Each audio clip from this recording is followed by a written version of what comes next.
Good. So, good morning from my side. More people than I would have expected, to be honest. So, can I get a hands up? So, who is here because there are peaches on the screen? Okay, some, which is good. Who is here because of the expression data-driven coaching? Okay, that's a lot. Okay. Who knows about data-driven coaching, or who ever heard about it? Okay, yeah, just my colleagues. Good, very good, very good. This means that I basically did something right. Good. Data-driven coaching, more than a framework. I tried to find a stupid title because I think this is always a good eye catcher. Predictable end-to-end adaptive chains. I assume everybody can reflect what this could potentially mean. Let's start first, if the stuff is working. Yes. A quick intro about myself. So I'm now with my dear employer since 8 years. I worked in my past as a Scrum Master, as Agile Coach, and I'm in addition the Jira Product Owner, which means basically I have 2 jobs, more or less. I studied economics, so that's my technical background, more or less. Not that technical, so I'm not an IT guy. My focus currently is a lot on this so-called the data-driven coaching, on flow management, and I also spend a lot of time with Kanban and flow management and all of this stuff. You will find me mostly outside, so hiking, biking, something like this, because I find it more interesting if you also then have some funny pictures of me on some of these screens, because then you can at least remember, yeah, that was the guy with the Scrum Master t-shirt, something like this, or with cows. So this is always then a bit more funny. What will we be talking about today? So we start with the status quo, which I like us all to reflect a bit. Do we have some problems in our agile bubble world? Then I will explain you what data-driven coaching actually means. From there, we move forward to fake prioritization and cost of delay, where I'll also give you some quick hints. Then we talk about continuous improvement of teams, systems, and afterwards I will explain you what we did in the last 3 years, basically, and then we talk about flow management and how to improve your teams in more details, and how to apply Peach, because I assume that's why you are here. Starting from there, is our iceberg melting? Why do I want to show something stupid like this? First, it's catchy, and second, it is more interesting than just text, which will be there on tons of other slides. So as I told you, I'm the product owner for Jira, so my daily basis, or my day looks like 50% of my time I spend coaching, the other 50% I spend more or less looking at Jira, which is nice. But this is something I face mostly, that people have literally no clue what they're doing. They believe that they know what they do when they use Jira, and they believe, yeah, we're fully agile with a Kanban board, and you look at the board and it just looks like, yeah, special. From there, I also then face the question that the people ask me, okay, Philipp, we have now some kind of Scrum boards, we have Kanban boards, or do we have both? And they're totally stressed out, and then they come, yeah, we have a Scrum board, but we do Kanban, and then, yeah, we call it Scrumban, and please don't use this expression, and please don't quote me on this one. This is non-existing. There are books and blogs about it that this is not existing. So there is either Scrum or a Kanban, or there is professional Scrum and Kanban, so please be sure. Even Scrum Alliance does now trainings on this stuff. No advertisement, I'm not sponsored. What does this bring us forward? When we look at this, our question is now to understand how can we really use a tool, which is just a tool, for our purposes here. What do we want to achieve, basically? I assume I had to gray out some, or blue out a lot. While preparing the slides, I did not ask my colleagues if I can use their boards, so that's why. What you see here is a classical Scrum board in Jira. Who knows Jira? Good. They sponsor me, yes. So we see a Scrum board, classical one. We see, I hope below you can see, not everything is done. of all of our items. Quite a lot of stuff is still in progress. We are at the last day of the sprint in both areas, so we might face there an issue. So a lot of progress. When you look at this, I think this is yes, it took me quite some time to blank out everything. I found a more clever approach than later on, but you will see it anyway. So what can we observe here on this board as well? So we see that there are several work in progress limits, which would be good. We see that all of them are broken, which is bad. We don't see some proper flow. We see just tons of tickets.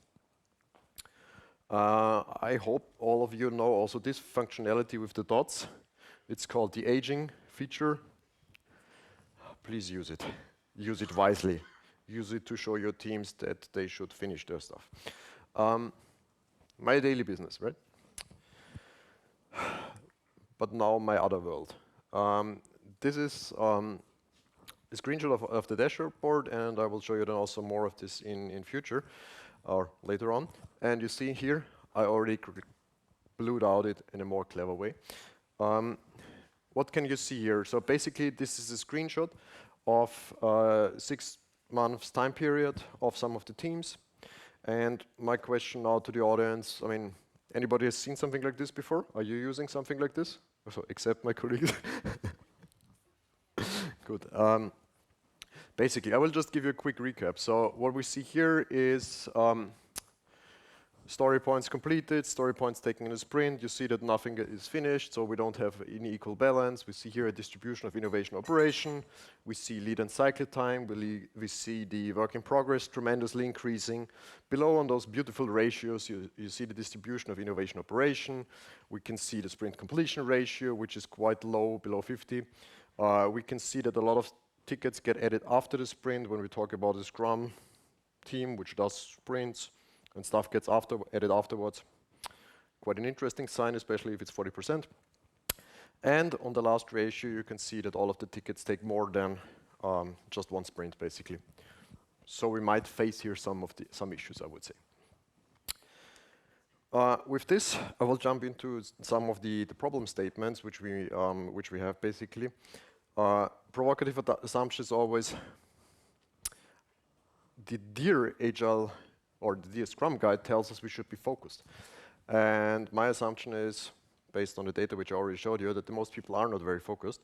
And this is something which we really should work on. So commitment, yes, all of this is there, but the focus is missing, which you have seen before. Then another one is the flow management, which means you start something and you finish it in a timely manner. You don't stop in the middle. You proceed, you work on it. Also not happening a lot. So what I can observe is that the amount of work is increasing. Our systems get fuller and fuller, and we hear it everywhere. Everybody's so busy, we have so much to do. Why? Because we don't finish stuff. I mean, this is anyway, you hear it everywhere, stop, starting, start, finishing. Yes, this is flow management. Why is this important? Work in progress, very, very bad thing. And the amount of tickets is way too high, which is open, as you saw before on all of the other screens. What is more? Transparency. Ask yourself, do you really know what your team, what your tribes, what your organization, departments, divisions are working on? Is it visualized somewhere? Can you go in some dashboard, in some tool to see what everybody's working on? Maybe some of your coaches, maybe some of your head of teams, something. Do you really know what your team is working on? Are they getting something from other colleagues? Are they getting some important ad hoc requests to figure something out? Transparency is key in all of these agile world thingies which we are talking here about. Yeah? So this is also what I believe is missing in a lot of teams. And from the outset, there's always somebody pushing to you. Okay, deliver more. We need more features. We need more functionalities. We need more tools, applications. We need. So from the outset, there's always this push towards the teams, and there is this intrinsic motivation. Yeah, we need to deliver all of these. But this is actually harming. So what we should be aiming for is to educate everybody around our teams that they should expect some stable delivery, that they should not expect overcommitment, they should not expect increase in velocity, which was a trend some, I don't know, 3, 4 years ago, that we need to do more and more and more. We should really expect some stable flow. And then, just because I like also to comment on this, people don't decide based on any facts. Why do you need this? Yeah, because I believe it's important. Who told you? Why is it important? So we are lacking mostly these concrete decisions. Why do we work on something? And the last problem kind of statement is, normally we focus on these lag goals. Okay, we need a release, we need to deliver it, it must be live someday in future. But what we should be focusing on mostly is these lead goals, which means, okay, I deliver every month a new functionality, which is good, and then we are on track. So to focus more on, are we on track, is way more important than to believe, okay, can we, only to know it afterwards, let's say after the release, if you really were able to meet your goal. So before, a lot of people had their hands raised when we talked about data-driven coaching. So everybody knows what this means, right? So I can skip now the next 5, 10 slides. Let us know you understand. Okay. I don't believe that I understand it, yeah. So the official definition would be that safely turning team data into coaching insights, which means what we try to do is we try to support our teams to show them, okay, this is what I see, this is what you can see, so what do we do about it? Some trends, some observations. So this means we must move away from this, okay, let's take this more and more and more into the sprint, rather to, okay, we can deliver 5 stories, 5 tasks, 10 incidents, okay, that's what we should focus on, and not to work on more. So we really try to help our teams to understand what they can do. So we support them in identifying their improvements or how they could potentially improve. We as coaches, I mean, everybody us here and around, I mean, team members, head of teams, something, whatever is out there, coaches, because only if you show them that not everything is, yeah, easy peasy and we are so amazing and we feel good, only then that the team can really improve and actually have fun while doing so. So we need to understand our data. We need first to collect it. As you know, all of you, I assume, are using Jira or any other cool tool where you can get a lot of data out of it.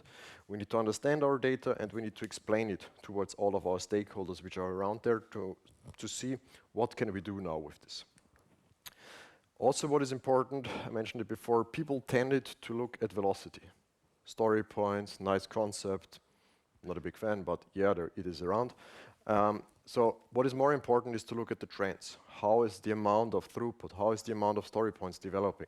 How is your cycle time developing? How is your lead time developing? So this is way more important to look at several different metrics to understand, are we moving in the right direction, and not just to overemphasize just one metric like velocity or something like this.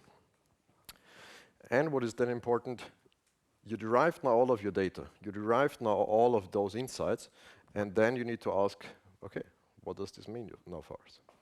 Which questions can we ask? How can we improve? What can we test? What can we evaluate? Which improvements are we taking? And with this, I would like to quickly jump then to the Little's law. Who knows the Little's law? Less than expected, okay? Basically, this is the foundation of Kanban metrics.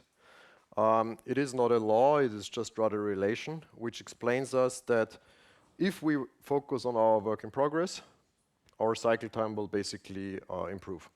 Because anyway, the throughput is stable, so what the team can deliver is normally stable. Simple as that.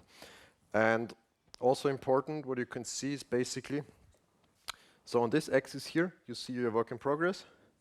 Here, you see your work in progress as well, which means if you have a low work in progress, your cycle time is also smaller. Same here, no, not same here, totally different. So if you have a huge work in progress, it takes you on average ages to finish an item if you work on it. Good. Because anyway, your throughput is stable. So you have your arrival rate whenever you start to work on something, which is your starting point of every system which you have, your team, flows, Kanban boards, whatever, until your throughput when your airplanes leave the airport. So normally, when you in your role as Scrum Masters, coaches, or whatever are going or moving to a team, your job is to help them improve, right? So the question is then, can you really answer these topics, which I will highlight now? Because normally you get asked, okay, when is it done? How much does it cost? Will it be faster? Do you improve? Are you on track? All of these questions. Because basically, teams expect, okay, software should be working more with higher quality, with less defects, more features, as I mentioned before. And then for me, the question is, this is agility, right? So we're supposed to do this anyway. So what is now different? So it seems somehow that there is something wrong, right? So at the end of the day, we have seemingly not everywhere proper agility applied, whatever that means. We are slow, seemingly, and we have real costs at the end of the day. So we should stop wasting money, right? So if tons of tickets are in our systems, we're not finishing them, we're basically wasting money because the average cycle time is huge. Jumping now to this one here. It's a huge slide. I like it, that's why I copied it from somewhere, because I believe that's always also clever. When we talk about decision making, do you believe that your product owners, if you're in a Scrum context, or do you believe that your decision makers have sufficient knowledge to really take fact-based decisions? Do they really know what happens if they postpone now A or B? Is it clear for them? Normally you would have to take some trade-off decisions. So what is the value out of implementing now ABC? What is the value of prioritizing now ABC? And the question here is always then, if you start everything, you're slowing down the whole system. So then let's look at about the prioritization. When we want to really prioritize, this would actually mean, okay, we have a stable system. Imagine it like a train. You have a train with 5 wagons, which means you have maybe like a room like this, you have 100 places. Then your train is full. So what can you do? Normally you would need to allow people to leave so that further people can enter the room, right? This is your limits. And we should believe in using those limits to improve our systems. Because this would mean we have proper prioritization, to only focus on those items which the team can really deliver. And what is more, the focus. If there is no focus existing for all of those teams, how should they know on what to work on first? They will jump from A to B, which increases the cycle time, which increases their burden, and it's cumbersome. So why is this so essential to balance your work in progress? Who of you in the room knows on average how much your stories costs on average, or your task, or is anybody calculating this even? Okay, 1, 2, 3, 4, good. Why are the others not calculating this? Is money not important? If your items age, rotten around in your systems, in your tools, they become more expensive because you started to work on it. You started to spend time, to spend money, to investigate it, which means you have costs. And you only sell them, or basically when you finish it, you get money, or you get kind of reimbursed for what you already did. So how can we quantify now that, okay, if we lower our work in progress, that this is actually helping then our system? We talk here anyway about averages. We talked here about the Little's Law before, which means on average, if your cycle time is lower, this is something good. So to achieve this, we need to reduce our work in progress. Simple statements based on these laws. And everything which you have in your system is costing you money. You don't earn, but it just costs you. And that's it, basically. Stupid example, which came up yesterday, because I thought then it's maybe more practical. Imagine you have a team of 6 people. They cost you every month 100,000 euros. And if they're able to deliver a value of a story, which would be then every story a value of 10,000 euros, you're able to equal the costs out. If this team is only able to deliver 8 stories because they've been working on too many topics, they have had vacations and so on, which is something positive. But the question then is, how can we increase this? So if we allow them to focus more on, not like on the Scrum board before where everything is in progress, but really story by story and finish everything, you have constant delivery, constant value, and you earn money. And this is then the difference basically on how to increase your return on investment to let them focus. Simple as that. This is just mathematics. And I hope the calculation is right there. No, this basically helps you, in short, if you have a lower cycle time, based on your reduced work in progress, it helps you really to improve your teams. And you can show them, and this is what I will also then do very soon now to explain you, okay, we need to move away from everybody being totally busy towards ensuring this flow management, towards ensuring that the people really can deliver the work and finish work, which is out there. We have here something which is called business agility nirvana, more or less. Your flows. This is basically a cumulative flow diagram where you can see your arrival rate and your throughput. And there are basically the key metrics which we have. So we see we have work in progress, we have cycle time, which is elapsed time, and we have throughput.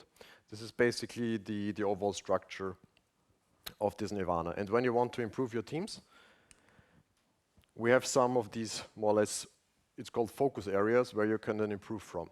At the beginning of every journey which you start from with your teams, you're in phase 0 because there is no focus. So the teams are not very focused. They don't even know on which of the topics they're working on. So the first step to improve a team is you need to increase stability.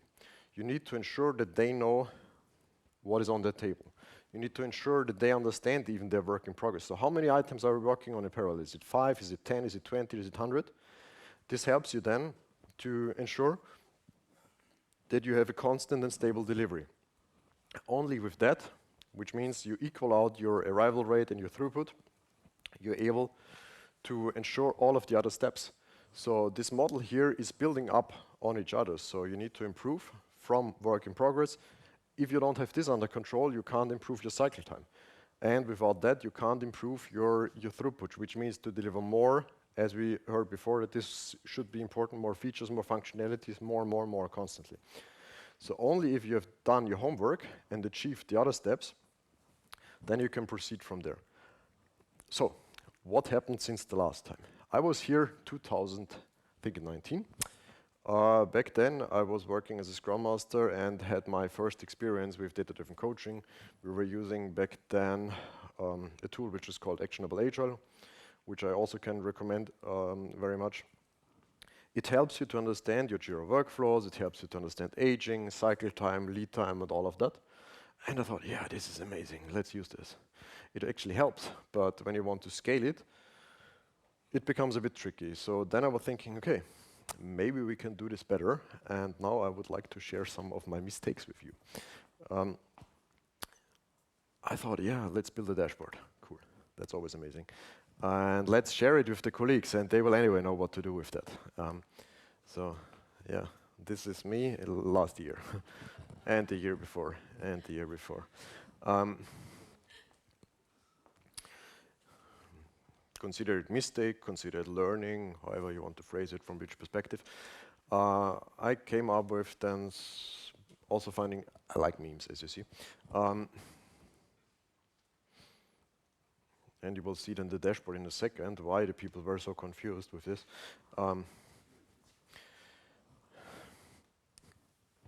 This is our dashboard. 2 colleagues and I, we were developing this with tons of cool features over there. You can see here, those are all our features which we have, where you can analyze on daily basis all of your Jira data for 6,000 users, which we have basically on our instance, so quite a lot, 300 projects. You can investigate, analyze, visualize, derive actions. Yeah, and I gave this to my colleagues. Then I received a lot of feedback. Philipp, why are you tracking our work? And I was like, yeah, not really what I wanted to achieve. And from there, we went on with a lot of education programs. We trained, and we tried to clean up our mess at the end of the day. We tried to clean up our backlogs. And I can only strongly recommend to do something like this. I will show you here a chart. As I mentioned, work in progress is tremendously important. So what we did in very cumbersome, very nice way to support our teams in cleaning up their mess, cleaning up their backlogs. And what you can see here, we kind of were able to reduce our work in progress, which means on average we should at least know on what we are working. So that's good. Also here below you can see I had to gray out some of the teams. This is just a subset of everything what we have out there. And it scales. That's also the beauty. So when in every context you're in, try to build up something like this. Try to scale it. Try to show the people, okay, you're working on too many items, and then reduce the amount so that the team really can focus. What is more, we have also an aging screen, which I also would like to show. Before you saw these days in column dots. And just to give you some expression, I'm not sure if you can see properly. Up here you see 800 days, which is 2 years. Good, silence, I was expecting that. What you can see here below is our Jira workflow. You can see to whom tickets are assigned. You can see when it was updated the last time. You can see the changes which were performed. Totally different visualization of what you see on your normal Jira board, right? Also, why is this so important? Because you can basically jump from here to Jira and then talk to your colleagues, okay, why didn't you finish this one? What can we do to finish? How can we ensure that this gets done? This is, I would say, something quite important to really focus on finishing the items. So,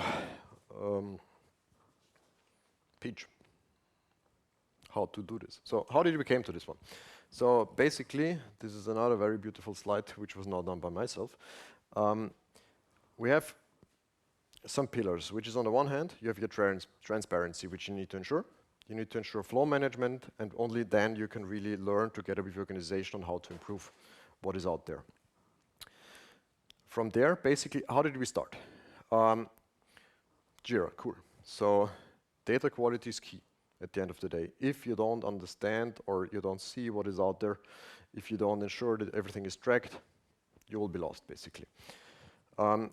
Stability is, let's say, the focus area which we saw from before, and we need to ensure that we have some rules in place. When do we update? How frequently do we look at our dashboards, boards, whatever is out there? So you will need anyway for all of your teams a specific amount of issue types, which should be harmonized. That's what I can just give you as a hint. And also your workflows. This is crucial. When you look on specific amount of issue types, what I also did then was to separate them into innovation and operation, because this helps you to learn, okay, if we want to deliver more innovation, are we even achieving this, or are we just fixing bugs constantly? And how is this trend developing? What is more important is when you talk about your workflows, normally people come to me, yeah, we have a Scrum workflow, we have backlog in progress done. Cool. And then the teams don't really know if they're already improving or not. They don't know where they are standing. So I'm also a strong advisor to use some active and passive statuses, which would be then you're ready for your next phase, you're ready for implementing something, you're ready for rolling it out, if you talk here about technical stuff. So basically, this is then helping you to understand where do we stand, and with this granularity, you can really move forward in your process. What I can also advise is, you saw before those Kanban boards. I tend to call them delivery boards because I visualize everything what we have on there. If you see then those gaps with these active and passive statuses, you can then derive, okay, what is up, what is not there. I perform them on epic level to really see, okay, these are the huge chunks of work which we must implement. We can see it also then below on more granular, on story level. We visualize it with every incident, with every bug, so we have everything on there. And then with some of those quick filters, we try to only look on specific items. We use card layout to visualize if something is not moving since 30 days, since 10 days, since 5 days, since yesterday. And this really helps you then to improve on the items concretely what your team is working on, basically. And if you really want them to scale it up, to increase your capabilities, basically, we started then to use Power BI to really work on the habits of the teams. If you look at your data, that's perfectly fine. That's a starting point. But you need to integrate these learnings in all of your habits. You need to integrate it in your daily stand-ups, in your retrospectives, in your planning sessions, in your show fixes. look as often as you can on the data to really understand if you're on track, if you're improving, because otherwise it's just data and you're wasting your time anyway with getting towards all of this. To give you now some example, so that's how one of these flow boards would look like, basically. Here you would have some cool quick filters to show this is innovation operation, and here we would have a backlog, then a prioritized backlog with active, passive states, and we're moving with some proper work in progress limits towards the goal. What is also important, when you look at your Kanban boards, that was a very clever tip I received here some years ago, you start reading from right. What can we do to finish those, and to finish those? Because this ensures also automatically flow management, basically. As I told you, I wanted to scale this whole approach, which meant then I was looking at flow efficiency, at flow management. So all of those workflow steps, we were clustering into 3 categories. We had a backlog to-do category, whatever is out there. We had a waiting category, and we had a category for actual work. What did we want to achieve with this? We wanted to increase our flow efficiency, which means all of the data, all of the teams are basically aggregated anyway here in Jira, and we try to improve the cycle time, the lead time, all of this. How is the flow efficiency calculated? It's basically the actual time you work on an issue divided by the total amount of time it took to implement it. And this helps us now to understand over the time if we're having more items which remain longer in the backlog, if we're waiting for a long time until they get implemented, unblocked, whatever is out there. And that's, again, a quite good use case for working on a granular workflow, which I would strongly advise. Good.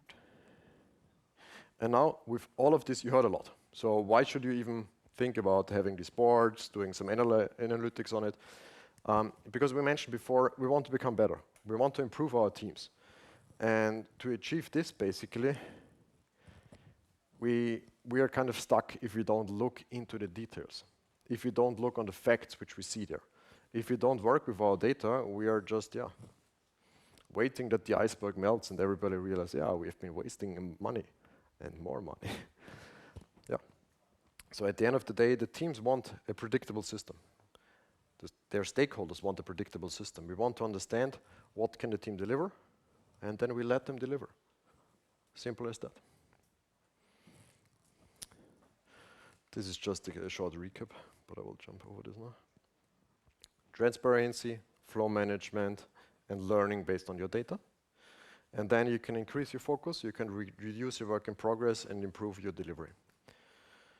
Strong recommendation on all of those books. David Vacanti, and this is the guy from the Actionable Agile, which I mentioned before. Then Marcus Hammerberg with all of this flow management, Kanban, tremendously cool books. And even the Scrum.org understood now that professional Scrum combined with Kanban has an actual value for teams. And with this, since I'm working in a bank, thank you.